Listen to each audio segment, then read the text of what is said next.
And we're live. It's Sunday evening, it's 8 o'clock, and it's time for another episode of YEV. And we've got a slightly different lineup to the usual this week. I'm the only one of the usual suspects who's not off on holiday somewhere. So Jess has kindly stepped in to help with this week's episode. So welcome aboard. Thanks. Thank you very much. Returning. I'm trying to think when we last had you on. It was a few months ago. So. It was like 6 months ago, I think. Oh wow, yeah, Yeah, this is it. We're at that point where the Halloween decorations will be gone within a week, and we'll be back onto the I kind of the know. rundown to Christmas, aren't we? So Yeah, yeah, this year's flown by. really has. Um, so well, and yeah, so we're already with the comments community branch line. Good evening, nice to have you on board as usual. And yeah, so this week we've got quite an interesting discussion in that. We've got a kind of a technology that seems to be one that I think it's fair to say it's one that people love to hate, and it's been a bit of a learning curve. I mean, it's over a decade now since we kind of really started getting any volume of plug-in hybrids coming into the UK, and it's one of those vehicles where people, I think, got their fingers burnt early on, and it kind of drifts in and out of being in favour or not. So, and the one from Community Branch Line says, "Welcome, Jess." Hello. So, um, yeah. So the latest kind of, I guess, development in this is Transport and Environment put out a report this week with some quite damning figures. So, um, all new vehicles have had to have since 2021 a device that monitors real world CO2 emissions, fuel consumption, a number of other variables rather, directly from the ECU, and those get kind of anonymized and compiled. And then the European Environment Agency each year has been releasing reports with lots of information in them. Um, they are, as has been the case for the last few years, not overly favourable in terms of plug-in hybrids versus WLTP. So the headline figures with this were that there was a 5 times different higher CO2 figure in real world use. From this is, I say, from anonymized data from tens of thousands of vehicles all over Europe, um, up at 5 times higher than WLTP. The report said it was that has gone up from about 3.5% in 2021, but it was higher than that if I remember from going back when I was going back through it. Some of the headline stats. The assumption is an 84% share of BEV driving, so driving with the engine off, but it's actually more like 27% in real life. And they've also made some claims about 68 grams per kilometre CO2 emissions when you're in EV mode because the engine is kicking in and out, which I'm a little bit shadier about from the data. So real world emissions of 139 grams per kilometre of CO2 versus 166 for all other vehicles, all of the hybrid petrol and diesel vehicles that were in the study. And it's a huge sample, so it's quite a representative sample. But yeah, quite interesting, I think, to see the data presented like that. And did you catch the study coming out earlier this week or? Yeah, I did, and I thought it was interesting because I think this says a lot about how people are using their vehicles. Mm, Because I imagine like the reason that we're seeing these much higher figures than we would expect is because people are just not bothering to plug in their cars and they're mm, just driving on petrol or diesel the whole time. And mm, obviously that's basically like just having a normal internal combustion engine car if you're not going to be mm. plugging it in and using the motor and the battery in the way that it's expected that you would. It's interesting actually seeing how much things have kind of changed over the last few years in terms of the vehicles themselves. I mean, I remember. I mean, my first sort of technically it's an e-rev, not a plug-in hybrid, but it amounts to the same thing. As I had an Ampera for 6 months back in must have been 2013, I think it was, and it was interesting back then looking at what looked like there was kind of a step change forward with the technology with things like the i3 coming along and the Outlander, where they had the faster charging speeds and things like that. But actually, it's taken quite a long time for the market to catch up again with where we were with the Ampera in terms of figures. The Ampera, 40 odd miles of range, and even at 16 amp charging is not that far out of phase with stuff that we were only getting sort of 3 or 4 years ago.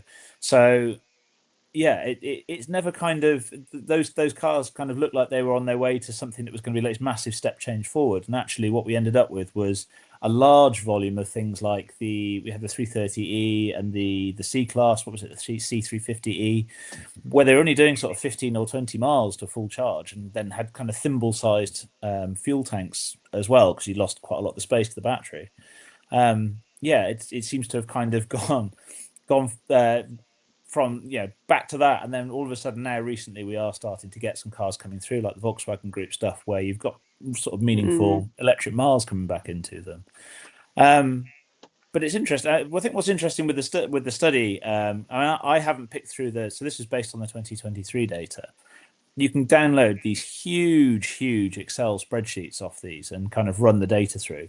Some massive gaps in terms of the data that's in them, and also some interesting comparisons once you do dig into it. So one of the things that I did was back in 2021, I downloaded, I think it's about a 30 megabyte Excel file, and my laptop creaked to a halt trying to filter it all out. But if you go through the data, each model's got like a unique identifier that says what trim level it is and all the other bits and pieces, which we didn't go through. But what you can go through is you can filter out the cars roughly based on certain variables within that and identify which ones are the plug-in hybrids, which we got to within a couple of thousand. Quite interesting when you do go through it. If you start filtering down through, so you get rid of the ones that have done less than 1,000 miles, where they're probably dealer demonstrators or pre-regs and stuff like that. It's quite interesting looking into it. Is that there's 11,000 of them. So to pull up the figures, there was 11,000 of them that had done less than 1,000 miles. So those are those kind of, as I say, not really worth looking at. mm, But the remainder, as a lifetime average, at that point, we're doing 47.3 miles per gallon. And again, 27% on the total mileage on battery power. With their engines running, they were averaging 33.1 miles per gallon. And if you look at the non-hybrid cars, they were 35.8 and diesels at 41.1. So the diesel and petrol stuff's not amazing either. If you filter out, if you look then at plugging them in, it was 83% had received at least 100 kilowatt hours of mains electricity, which I thought was much higher than I was expecting. And 4% of the total mileage was done in an active battery charging mode. So drivers were actually actively, or the car was doing, some cars like the Mercedes and Volvo, I think, have a system where it'll charge the battery knowing that you're going mm, back into the city. And even when I filtered down to PHEVs that had done more than 20,000 miles, they were averaging, say, 40.4 and around 2.5, 40.4 miles per gallon and around 2,500 electric miles. So it's a swings and roundabouts thing, isn't it? It's the tools for the trade, tools for the right jobs, and so on and so forth. It's quite interesting, sort of looking back at that data. It'd be interesting to see to do that on a comparison, yeah. now with some of the newer ones with the longer ranges and see whether people are actually switching in and using those more, or whether we're still getting a car that is obviously heavily incentivized and not being used Yeah. properly. I read somewhere that a lot of the vehicles that are kind of responsible for doing a lot of, combustion engine miles only are company cars. Mm. So people are being incentivized to, either give a plug-in Mm. hybrid to their employees, or they're getting one themselves for their business, and then are going, well, cool, I've just been incentivized to drive a petrol or a diesel car. Mm. Brilliant. That's fantastic. So I know there's no way of doing this with the data, I don't think, but it would be really interesting to see what the split is between people who go out and pay their money as an individual to go and, get a plug-in hybrid so they can use those electric miles, and those who are either being given one or doing it through a company, and seeing how those driving styles change. And of course, that could be down to company car users are doing more miles, but I imagine there is a mindset thing there as well of like, Mm. why would I plug it in at home and, faff Yeah. around with that, as, a lot of people think. I think there's the whole fleet thing is, I mean, that's my pet area, as you know. It's possibly been a bit of a kind of a double-edged sword. I mean, it's been a very good way at getting these vehicles out into the market and bringing down average CO2 emissions for manufacturers, but and for businesses as well. I mean, there's an awful lot of sort of sustainability targets and fleet reduction targets and so on and so forth. But you could have two fleet drivers in the same car, and whereas if you have a fleet of say diesel 3 Series, they'll all do a pretty similar sort of get a pretty sort of similar sort of efficiency figure somewhere underneath. But with a plug-in hybrid, it can be anywhere between like almost no electric driving and somebody Mm, who's very diligently plugging it in all the time and hardly ever uses the engine. It's a huge variation, and this is I think where the data starts to get a bit sticky for me is um, a lot of the comparisons when you're looking at sort of the overall petrol and diesel, particularly petrol, is that petrol covers a much larger mix of cars.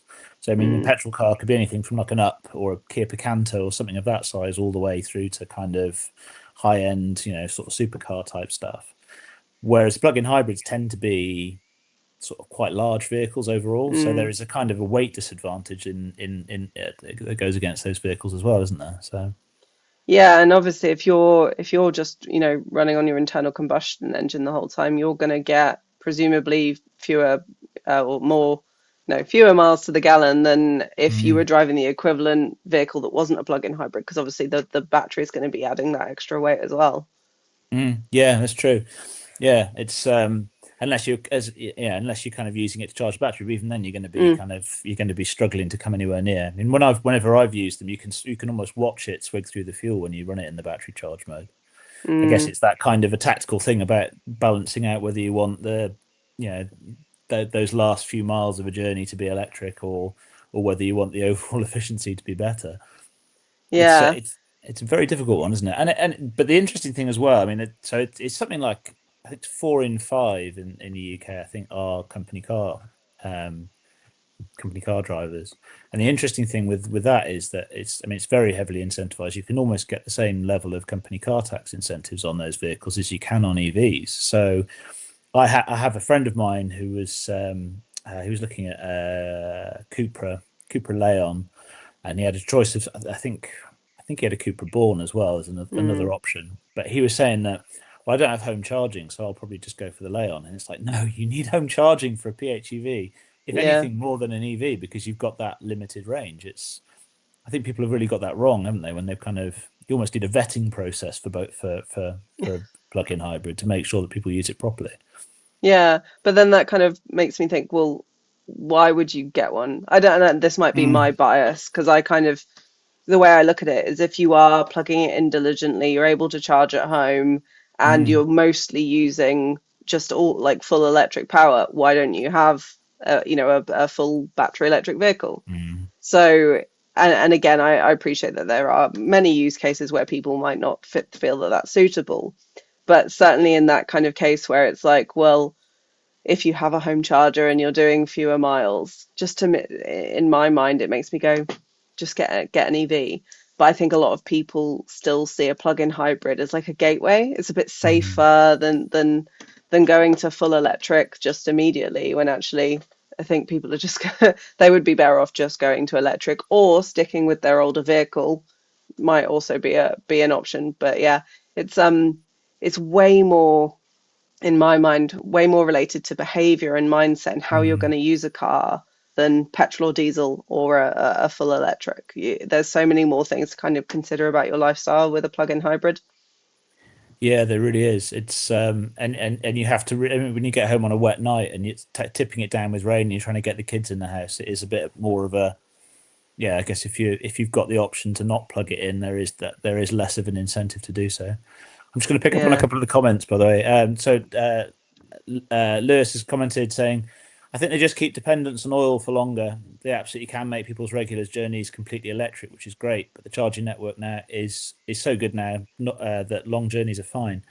The interesting thing with the company car market and the high mileage stuff, as a counterpoint, is I mean, the prices on charging are still really high on the motorway. We are now starting to get some plug-in hybrids. The Volkswagen Group stuff now can DC rapid charge at, I say rapid, it's pretty slow by rapid charging standards now.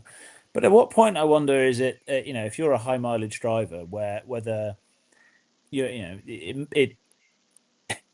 can end up out of pocket quite easily if you're charging on, depending on how your company is reimbursing you for the cost of going on those trips, where you can actually end up, it can actually end up being cheaper to run a car on plug-in hybrid on petrol as opposed to actually charging an EV, which is a situation that should never really happen, I guess. Yeah, and there are so many people that, they'll, I would say like the average driver who is like, yeah, I can absorb the cost of public rapid charging because it's so cheap at home. But if you Mm. are high mileage or don't have access to a home charger or both, then Mm.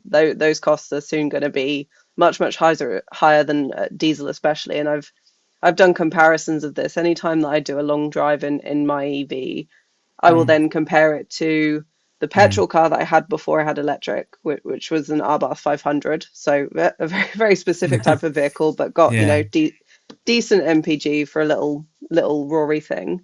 And then I'll compare it to equivalent vehicles and an equivalent diesel vehicle. And often, if I public charged only, petrol, filling up with petrol would be about the same, diesel a little bit cheaper. But when you take Mm. into account being able to charge at home, obviously electric's so much cheaper. So Mm. I do really understand that when people are high mileage drivers, don't have a home charger, and are potentially like having to charge a lot slower as well, the actual monetary cost and the time cost of a plug-in hybrid doesn't always Mm. make sense, even if there are those Mm. incentives there for fleet drivers.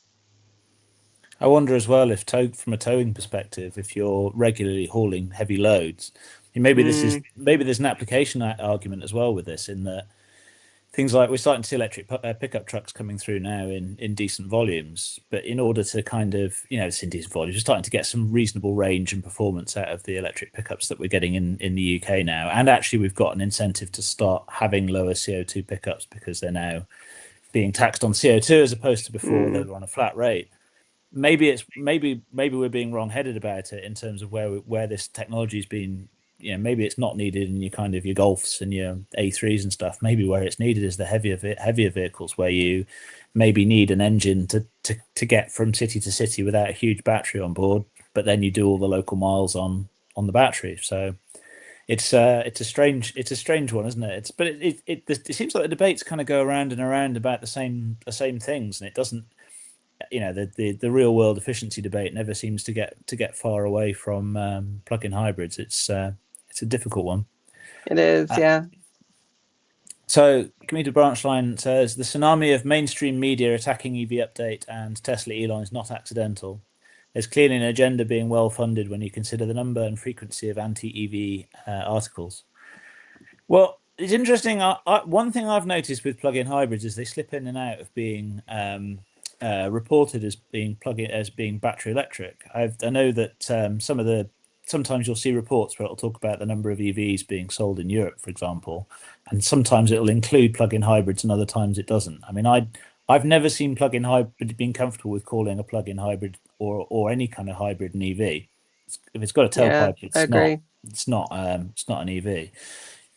Fuel cells slightly different because they kind of are, but with a different sort of as opposed to a battery. But yeah, I think with plug-in hybrids, calling them an EV is a bit of a tricky one. But Yeah, I always find that if I'm ever writing for a client who isn't within, like actually within the automotive space and within mm, EV, they will always class plug-in hybrids with electric. And I have to say, people don't really think about it that mm, way. This is mm, still a combustion engine car, albeit with some electric miles. So the amount of times I've had to separate out data because I'm like, no, I'm not yeah, classing these together, is quite frustrating. But yeah, I agree with you that I feel like with the media as well, they'll include plugins if I say they, we. Uh, I am the yeah. media, you are the I was media. going to say yeah. Um, but I find some outlets will combine plug-in hybrids with electric if it suits whatever the story is, or Mm. separate them if that suits the story. Um, think of that what you will. But yeah, I think it's definitely when we're seeing them, with electric or outside of electric, it's because it suits the story one way or another. I think as well that you need to have that definition. I mean, Mm, you don't need to talk up BEV sales in Europe, or they're doing well anyway. They're growing. You don't need to add plug-in hybrids into the mix mm, unless you specifically mention it as on top of that. And they need totally different infrastructure. The charging side of things, they're mostly home. They're going to be more likely to be mostly home charged. or and maybe workplace charged as well than BEVs, and they don't need the sort of rapid charging infrastructure. They need more sort of AC stuff, and it needs to be cheap. And it's a totally Mm, different kettle of fish to sort of class them together. Just to me, it's never sat comfortably with me. And I'm the same. Whenever I've got a client who's talking about it, I try and sort of say, look, you need to be very clear what you're talking about here, because otherwise you are dressing something up as something that it's not. mm, And I've seen that from people who are, I would say, certainly pro EV, that sometimes it will get lumped together in that way. And it's not, yeah. yeah. It's interesting, and the rules and so on are starting to catch up with some of the issues that they've had.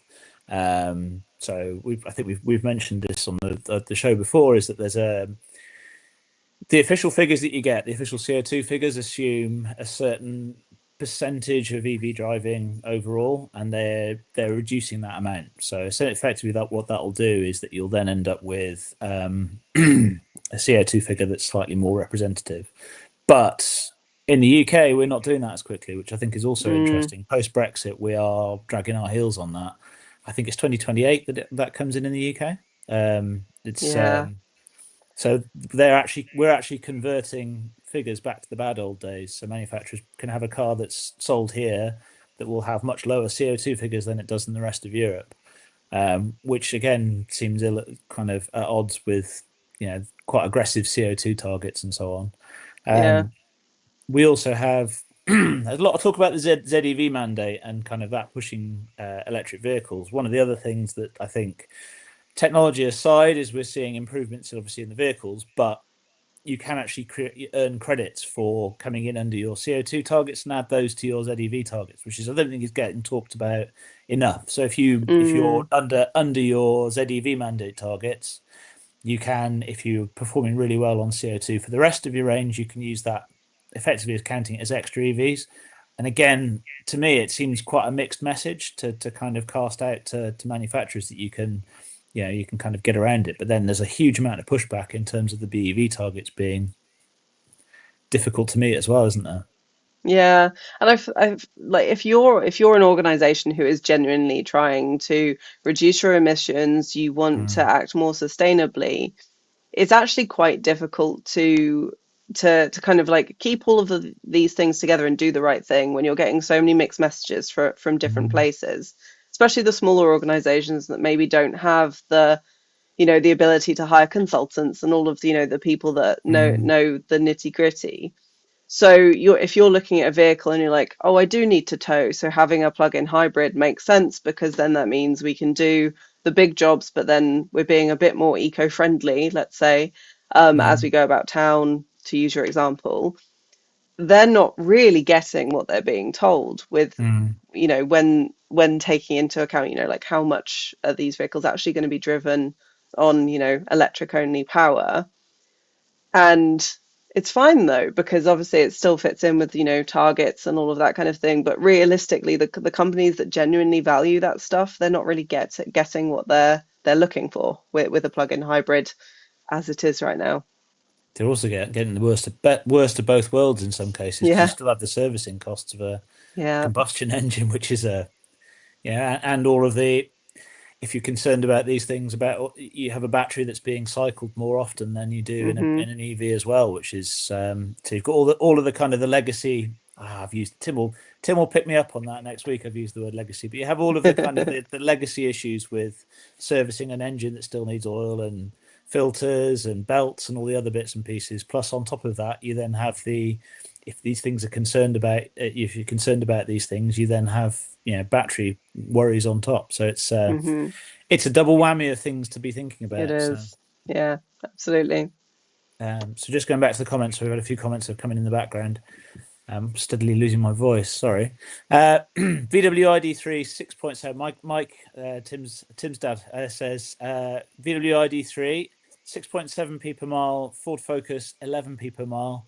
Tesla 3 long range 6.4p per mile, and a BMW PHEV, BMW 3 Series PHEV 10.6p per mile. That's based on ZapMap journey data cost calculator. With electric at 25p and petrol at 150p per litre and 10k per year. So yeah,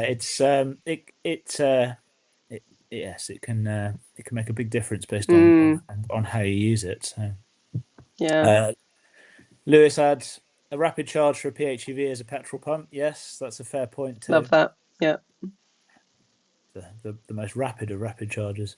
Mike says never-ending servicing an ICE and electric car combined. Yes, sorry, I didn't see that before I was saying about it before. So community branch line. London Fire Brigade have good data on car fires, both ICE, EV, and everything in between. EV fires are vanishingly rare. Cheap Chinese scooters becoming problematic. Most car fires are arson attacks. That's an interesting one as well. So Yeah, I've it's actually I've got that London Fire Brigade data ready to go mm, through. I haven't yeah, done it yet just because it wasn't sent in the most sensible way. So I've got to do mm, some work on the data before I can actually look at it properly. But just scrolling through, it's very rare to, like Commuter Branch Line says, very rare to see EV fires in there. But when something isn't just internal combustion engine fire, it's electric petrol hybrid is the mm, the most common, outside of the cars that are most common, let's say.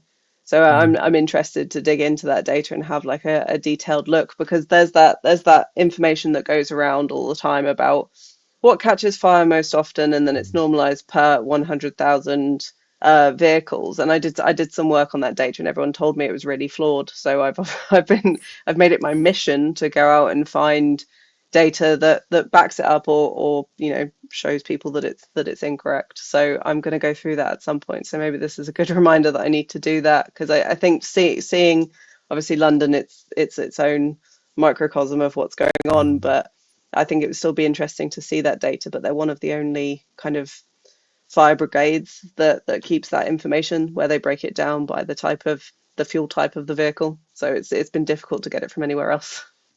It's funny, isn't it? A lot of the battery fire stuff does come from these kind of, non Mhm. not so well managed, not so well managed, not so as sophisticated packs as you get in. Yeah, I get a lot of stuff on my social media feeds about a video of somebody whose house burnt down because they have a scooter in the charging in the garage and things, and you just think it's not. You can't really compare that with Mm. a Tesla Model 3 sat on the driveway. There'd be a totally different kettle of fish. So yeah. I was having a conversation with someone the other day about, she was saying that fire cloaks need to be standard for anyone that owns a plug-in hybrid, or like an electric scooter, or again like the cheap Chinese scooters, stuff like that, because it's one of the few things that can actually put out a battery fire. Mm, And she was saying that no one's talking about it, no one wants to hear about it. mm, But it should be just a standard part of safety of having any kind of vehicle, really, in the same way that, mm. we kept fire extinguishers in our cars for so many years. We I should be still do. doing this. Yeah, Yeah, exactly. yeah. It should be the same for any vehicle that we're driving. And I found that really interesting, that she was saying that, people just don't want to hear about it. They're not interested, especially when she's trying to like say stuff to the media. All they want to do Mm, is, go, oh no, everything's going to catch fire, not actually talk about, well, actually, if you've got the right stuff, it's fine in a, you know, um, mm.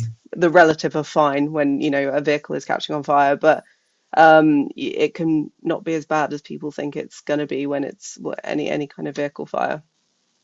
You also get number of us kind of going to sleep with phones in beds and things like that, where they're plugged into charging. I mean, that's Yeah.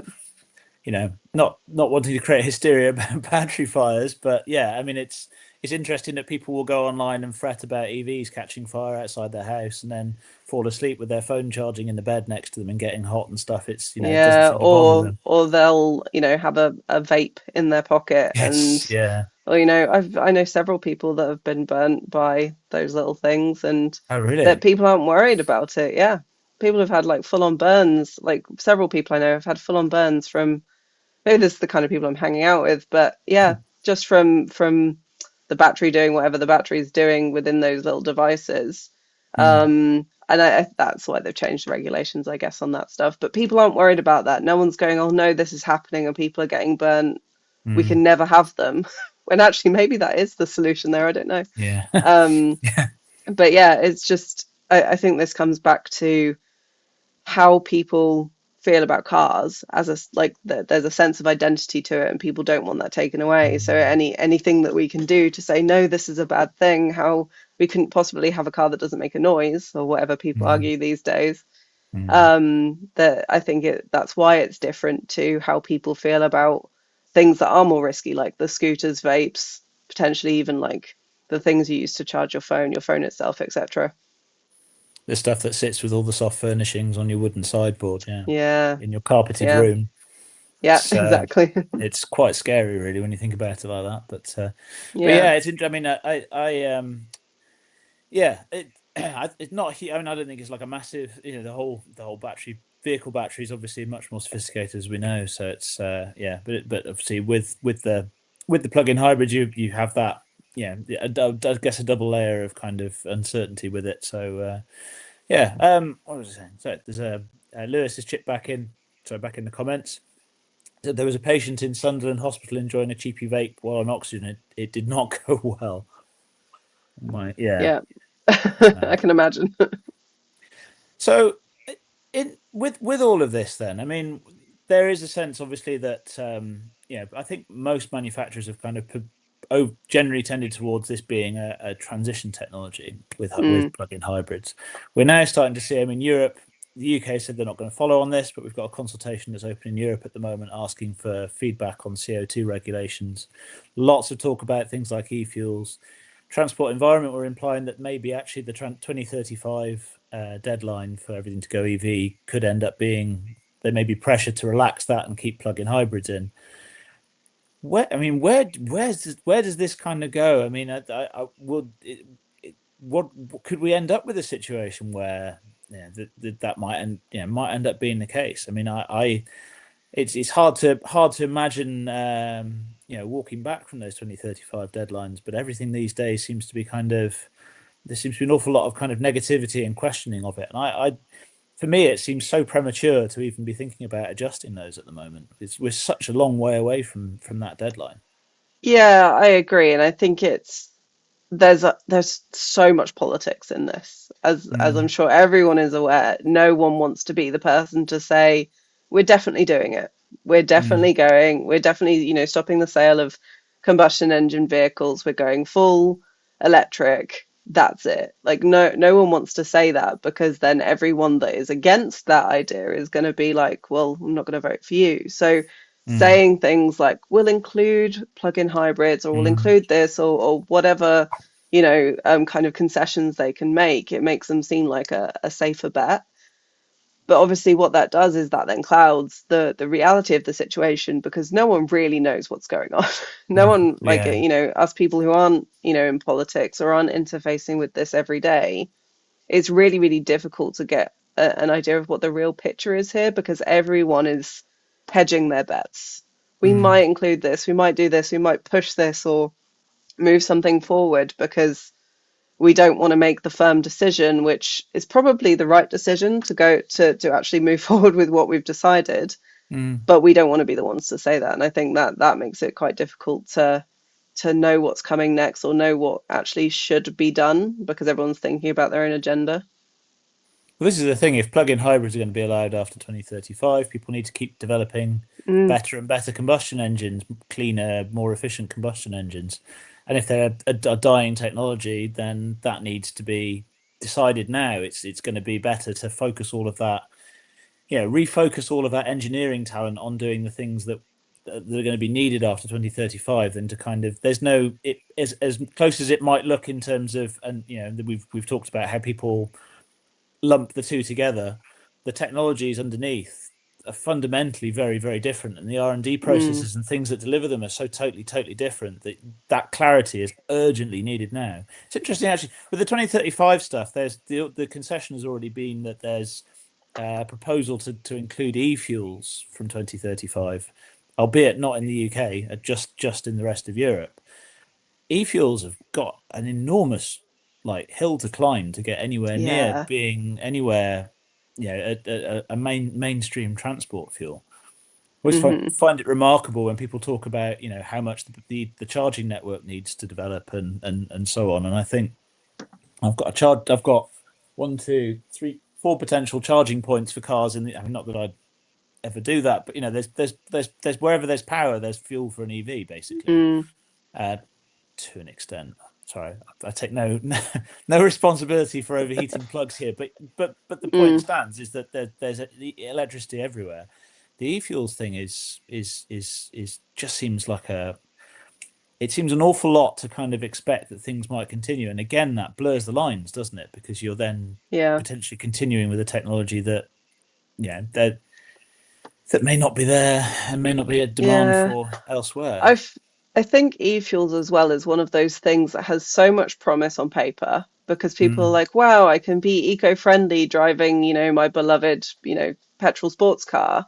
Well, yes, it might be, net in the net zero in the sense that it's not producing more, mm, carbon emissions, but there are still tailpipe emissions. It's still bad for, the local environment, let's say. There's so many downsides to it, not to mention the ridiculous cost. I mean, I haven't looked mm, at the cost of e-fuels recently, but I think the last time I did some work on this, it was like £35 a litre or something. mm. No, Yeah. no one's going to be paying that unless it comes down drastically, and it may have done since I looked into this. But I feel like it has promise for some applications, aviation, full fuel, Mm, maybe yeah. even motorsport. Um, but for the average person, like you say, like such a long way to go. And I find it really interesting. And actually, Alex, you might know this better than I do, but we see all these news stories about a certain brand is putting all of their eggs into the e-fuels basket. Some are Mm. putting all of their eggs into the hydrogen fuel cell basket. I don't really think that I've seen anyone going, no, plug-in hybrids. That's where it's Yeah, at. that's a Like fair no one's point. ever Yeah. gone, this is Mm. this is the future. So regardless of what you think of e-fuels or let's say hydrogen or EVs, I think all of us, whether which of those camps we're in, probably can agree that plug-in hybrids are, not up there as, the future of transportation like potentially those three others are. Well, the rule makers are getting this all kinds of wrong as well. I mean, one of the stipulations with e-fuels is that you'll be able to sell combustion engine cars from 2035 if they only use e-fuels. And how you go about setting that up is it goes against the whole point of e-fuels is that unlike things like Absolutely. ethanol, you can blend them at anything from 1% to 100%. And it's a drop-in solution where like I can run this 34-year-old car on 100% e-fuels without any problems and it's Yep. fine. But to have a system where you have infrastructure that can only suit certain cars to prevent them from using fossil fuels, which then prevents cars like this from using, it just seems so counterintuitive to me. Yeah. Just as a workaround to continue selling combustion engines after 2035, it just doesn't make any sense to me at all. Yeah. Well, then we have an infrastructure problem again, don't we? Mm, In the same way that people complain about the charging infrastructure, or we were, looking at hydrogen infrastructure and going, it's actually going down. It's mm, gone from 8 to 4 or whatever it is now. Um, but you'd have that again if you had a very specific type of e-fuel, so you could keep selling these cars. You then need to implement that infrastructure and sure, you can use existing fueling stations, but there's still an infrastructure and rollout problem mm, that is basically solved with EVs already. Even mm. though Yeah, sure, there is still work to do, but there are a lot of chargers now. We're not starting yeah. from scratch. And from a regulator's point of view, I mean, the example I always use is if you took a massive renewable energy generation site, so it's a massive solar farm or some massive wind farm or some sort of any other form of renewable energy that you care to mention. You split it into three, so you could split it equally into three, and you have a third of it going straight into charging EVs, you have a third of it into producing hydrogen using electrolysis, and you have a third of it producing hydrogen for electrolysis and then e-fuels off the back of it's carbon capture and other magical processes which I've had described to me and I still don't 100% follow. But you're producing hydrocarbons using 100% renewable, so 100% zero carbon, if not slightly under, because you're capturing some from the environment. Let's say assume all of that works impeccably, right? You take the three cars that you've charged, filled with hydrogen and filled with e-fuels, and you put them in an enclosed space. Only one of those cars is going to kill you if it's running. Hmm. And that, Yep. as a regulator, that's a very hard thing to get around, I think, is that you can solve a lot of problems with e-fuels particularly with, I'm going to use the L word again, is with the legacy fleet that you've got on the road. For me, I'm excited about using it to keep old cars on the road, Yeah. cherished old cars. I think it's great for that. But as an alternative for EVs is, but then I suppose it will start to make, deliver some actual kind of decent CO2 reductions for the plug-in hybrids that we've been mentioning, assuming Yeah. they can actually use it. So, Yeah. I think one of the things as well with e-fuels is that if we get to a point where it is viable, like let's say from a cost point of view for a fleet, it obviously is it makes much more sense from a sustainability point of view to keep older cars on the road until they reach kind of the end mm, of their life or the time that you need to kind of move on from them. I don't think anyone's saying ditch your 3-year-old car to get an EV mm, or a plug-in hybrid. mm, So I think e-fuels will, like you say, reduce CO2 for, a lot of fleets and a lot of people, and it will make things slightly more eco-friendly, but it's not a long-term solution unless it is for hobbyist classic cars, beautiful mm. vehicles that we want to keep on the road, like you say. Motorsport, especially, I would think about e-fuels in motorsport a lot. It's going to be really useful kind of in that context, and then Mm. maybe also for, like I mentioned before, aviation and that kind of stuff. But otherwise, I still don't see it making sense when, if you're driving Mm. a small run around, let's say, you're not going to want to be putting an e-fuel in it because the cost is going to be prohibitive, as is the infrastructure probably for quite a long time. Unless the politics gets behind it in a big way, and Yeah, that's the only time you're going to see the economies of scale that are needed to bring that down. yeah, So this is the thing. I always think it's fascinating that the same people who will tell you that there's massive problems with EV infrastructure just don't see the enormous. It's like, where do these e-fuels come from? And mm, the big project is the Porsche and Siemens one in Chile. I think does just some millions and it's got capacity of millions and millions of liters of e-fuels. And I worked it out. It was you could measure if you just took the petrol cars in the UK, you would exhaust that supply in hours. It's not even well, days. It's kind of we need phenomenal volume, and that's just the mm, UK. That's not even like the whole of Europe. So it seems a bit hopeful to me. And obviously, cars are at the back of the queue in behind marine and aviation that you mm, mentioned earlier, and even large vans and trucks and things are going to need it before cars do. So yeah, a bit like hybrids, as we were saying sort of at the start of the conversation, is if you reach the point where you can run a plug-in hybrid effectively, then you are in a good position to have an EV. yeah. Right, I'm just going to catch up on the comments. We've had quite a few come through in the last 10 minutes or so. So Mike says. Reliability of plug-in hybrids. JD Power survey found they have the most problems of any category of new cars. I guess as I say, it's that worst of both worlds thing, isn't it? So it's the US initial quality survey carried out in 2025. Commuter branch line says every part of our lives, bar transport, is powered by electricity. Heavy industrial machines from the 1970s onwards all rely on electric motors. Yet ice cars remain the exception. It's funny that. Yes, well, yes. So quite an interesting one. There's the BBC did a run of really interesting short podcasts about uh, different inventions that change the world. There's an interesting one of those about leaded fuel. So and the guy that invented leaded fuel. It's worth looking up. I think it's called 50 Things That Changed the Modern World or something along those. It came up as a podcast in the car years and years and years ago, and it's a great example of the oil industry doing some really really shady things. Mm. So, but um, Lewis says I thought F1 was paying 500 a litre for their e-fuels at one point. Yikes! Yeah, Makes almost certainly. makes motorway charging look like an absolute steal, doesn't it? So. The good old boys of big oil and ice will protect their monopoly till their last breath, says commuter branch line. Lobbying and media manipulation are slowing down the inevitable, but it makes them billions every year that it's delayed. I forget that I'm among my people here because I find that when I talk about stuff like this and I talk about, not necessarily a conspiracy, but a conspiracy to keep us all out of electric vehicles because of big oil. Mm.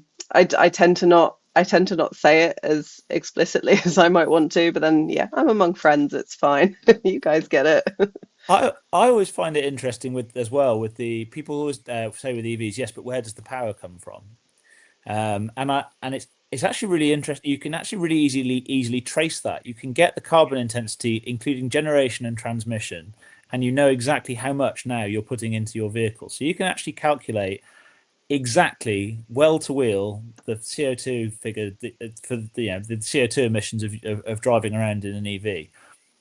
If you're muddying the waters like that, where does the fuel come from? You are only measuring tank to wheel CO2 figures when you're talking about a petrol or diesel vehicle. Mm, You're not including mining, refining, shipping, all of the other CO2 that comes with that.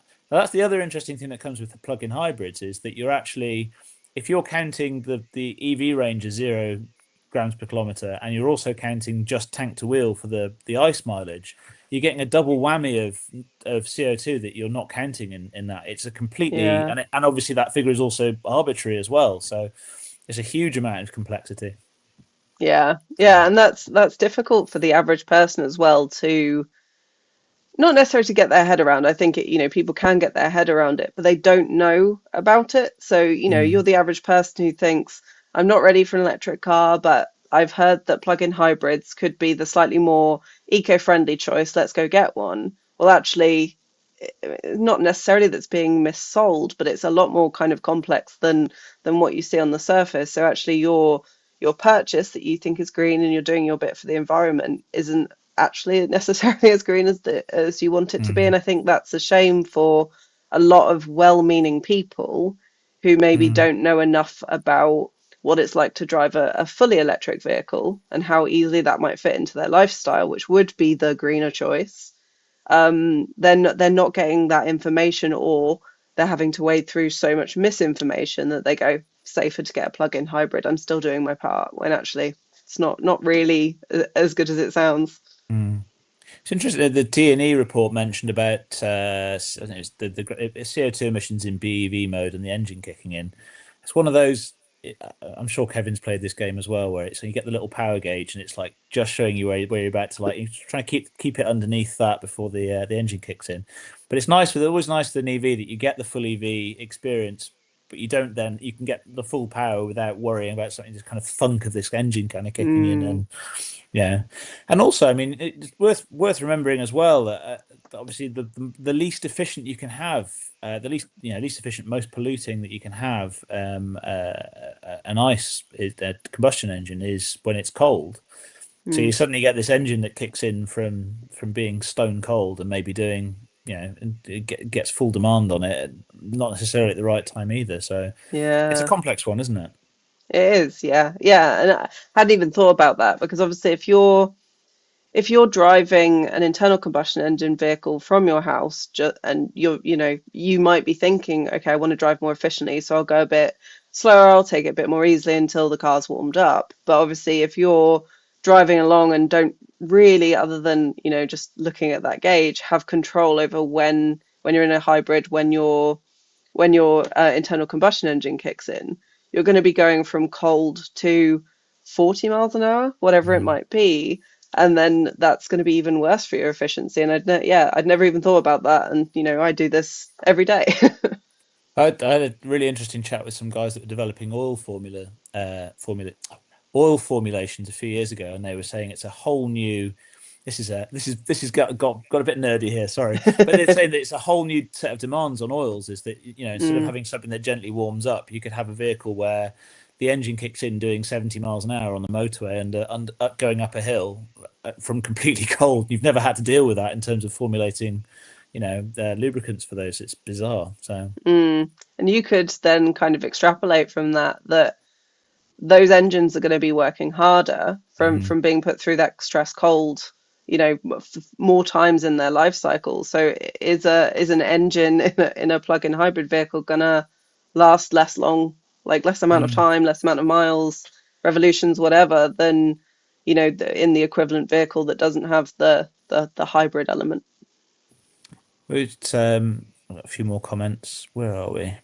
Um, so Lewis says, um, Carbon Brief did the numbers on replacing an old banger with a new EV, and it was only 3 to 4 years of driving for making up the manufacturing of the EV.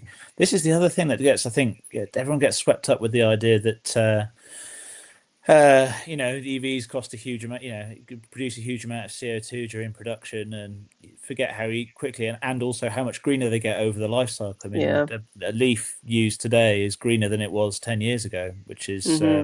because the energy mix in the UK is getting cleaner and cleaner and cleaner all the time. So, Yeah. yeah, And don't not get to that with mention the fossil fuels. fact, yeah, and not to mention the fact that manufacturing processes are getting more Mm, efficient. So the EV that you buy in 5 years' time might only take 1 or 2 years to reach that mm, point yeah. because, just the way they're manufactured is using less CO2. So the total, lifetime emissions is immediately coming down just from those manufacturing processes. Mm. Yeah, everything's improving all the time. Mm. Community Branch Line says, Alex, I'm playing the legacy drinking game. Every time someone says legacy, I drink a shot.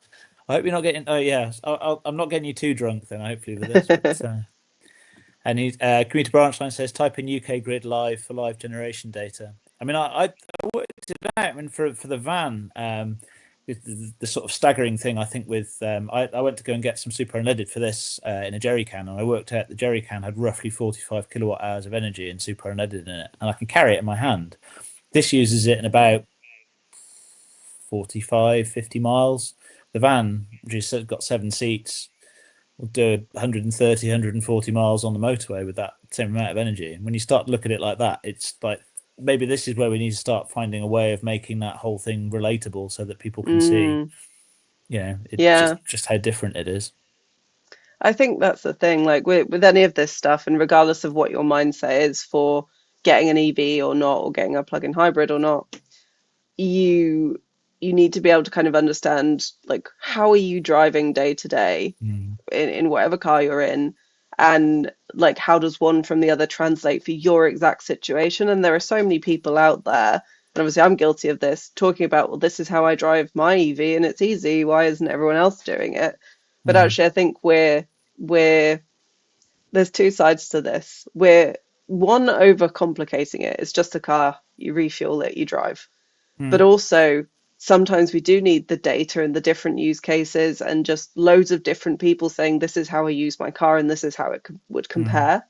And I feel like that is sometimes overwhelming for a lot of people, especially those who just want to get a car that's maybe better for the environment because that fits their values. They then go, okay, well, I need to compare all of these things. And how does it compare to if I was refueling an older car and the CO2 emissions of manufacturing and all of that kind of stuff? When actually, I don't know, I'm starting to get to this point where I'm like, it's a car, you'll enjoy driving it, it'll mm, probably work out cheaper. For the majority of people, that's really all that matters. If you're mm, an enthusiast or high mileage or whatever, might be slightly different, might be, a few more things to take into consideration. But I think for the average person, an EV would fit most people's lifestyles without having to do a bunch of maths, I guess.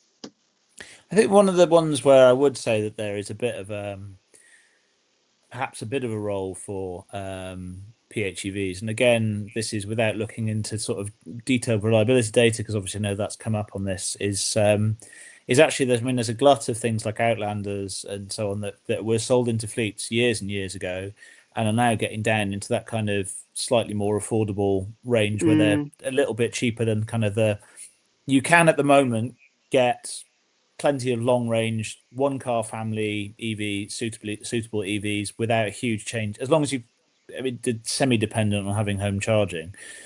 You're not they haven't quite reached that with the used market. And the cheapest kind of one car, one car family EVs, I think, without quite a bit of sort of tolerance and changes of habit, you're probably still looking at the thick side of £10,000. I mean, your mm, MG5s and things are up in the sort of the nines now.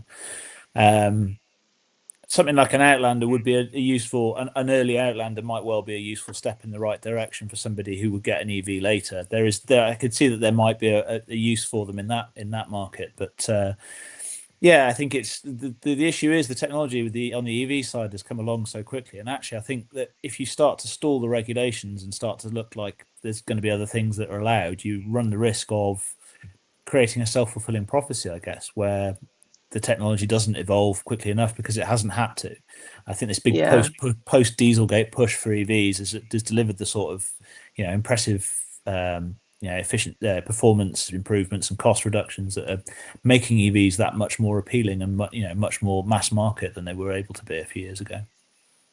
Yeah, I agree, and we're not getting that with the plug-in hybrids. They filled a gap, and obviously Mm, we talked about this earlier. They filled a gap, but they've been slow to progress in a way that the EVs haven't mm, been. They've progressed quite quickly, and like even between my first electric car and the one I have now, like the differences are huge. So, but with plug-in hybrids, until maybe I would say very recently, it's the you last kind couple of of got years, isn't all, it? yeah, you Mm, got kind of the same thing of, very, very low all electric mileage and very much the worst of both worlds again, as we'd spoken about. Whereas now, if there are better plug-in hybrids, maybe this conversation in mm. a couple of years might be different, as they become more usable. But then again, to me, if a plug-in hybrid is more usable, that means you're using the electric part more. Mm. You should have an electric car. Yeah, that's what it always comes back to, isn't it? I mean, we're actually a great use case here for plug-in hybrid in that we do a lot of local miles with the family Mm, on board. We'd probably get way over the WLTP figure, but we're in exactly the same position. We instead have bought ourselves a an EV with a limited range, and we just accept the slightly shorter range when we go further. I mean, I know that I'm saying that having been driving EVs for a long time, and I kind of know my way around the tech, but at the same time, I think once you kind of go down that path, it's hard to kind of look back on it really. So, but I mean, yeah. as I say, for me, it's interesting looking back and thinking how much it seemed like things like the Outlander and the i3 were moving things forward from things like the Ampera, and it took the best part of a decade before we've actually got to the point where they're being pushed to be usable. And I think with this change of regulations, where the range is going to count less, Mm, um, it'd be interesting to see whether the response to that is that we get more, bigger and bigger and bigger ranges, or whether we get improvements in ice efficiency, or what we get on those vehicles that to kind of get around those regulations. But it does seem to me like in the UK we are moving. The PHEV might well be on the way to having had its day, I think. yeah, I agree, and I definitely understand the psychological thing of this seems like the safer bet than going all electric when all of the media and everyone I know is telling me electric is bad and scary. Mm, A plug-in hybrid seems like the safe option if you're EV curious. mm. Um, but yeah, I wonder if more people are going to be thinking that way, are going to be thinking a plug-in hybrid is the option because I can now drive 40, 50 miles on all electric power, which kind of makes more sense because you're not going to plug in to get 10, 15, 20 miles, but you Yeah. might plug in to do, like the rest of your trips for the week. So maybe things will change, but maybe also people people will start to say, yeah, actually, no, this doesn't make sense unless, like you say, with all the regulations, manufacturers are changing how they're, marketing and producing these vehicles to kind of fit that and make them look more appealing again. I remember one of the games I used to play with when I had an Outlander for 9 months. I've mentioned it I think a few times on the podcast in previous episodes, but it would do hit fully charged and brimmed. It would do Cardiff to Gatwick and back, draining both. But the nice thing was always with that, if I got back from Gatwick late at night, I could plug it in and drive to a fuel station the next day, as opposed to needing to stop off somewhere on the way home. Which So I is was kind of great. like, That's actually oh, actually, useful. it's the EV side that's the convenient bit under those Yeah. circumstances. So I had that actually, the other night. I got back and I plugged the car in. I'm down to 4%. Just plug the car in when I get home. Otherwise, same thing. I mean, when I take this, I'm going to London in the Polo next weekend. I'm gonna have to go off somewhere to get fuel before I go. I'm not used. I've Mm. kind of slipped out of the habit of that. So. You've got to plan your journey now, haven't you? You've got to really Mm. think about where you're going to stop and fuel and how much time you're going to need. And as it's going straight into the congestion charge zone, I'll get hit with a double whammy of ULEZ and congestion charge. So Yeah. that's going to sting. In Yep. fact, it's going to Yep, cost me that more is. than I've spent on rapid charging this week, and I've done 400 EV miles. So There you yeah. go. Um, Commuter Branch Line says, I was talking with an Uber driver recently who could not believe my Tesla Model Y cost me £20 or less per 1,000 miles to charge due to off-peak overnight home and solar panel charging. Done right. We're a little bit behind with that here. I think we're very keen to kind of get down to the point where we've got solar panels and off-peak rates, and we're making a bit better use of that. But even so, we're still halving our fuel costs by going electric, which is a nice perk for that. So Yeah, um, I'm about to buy a house that has solar panels, and I'm very excited because the current owners do not pay for EV charging. They've got two EVs. They charge them all off their solar panels, so I'm very excited about that. yeah, it's the way forward. Mm. Green to Branch Line says, do you think legacy automakers stuck their heads in the sand and dragged their heels when faced with the EV transition, choosing to bet on political lobbying to protect their profits and their position? Who knows? I mean, I think it's always been going. It's what, nearly 30 years now since Kyoto Protocol started setting kind of things moving really in that in the direction that we're in now.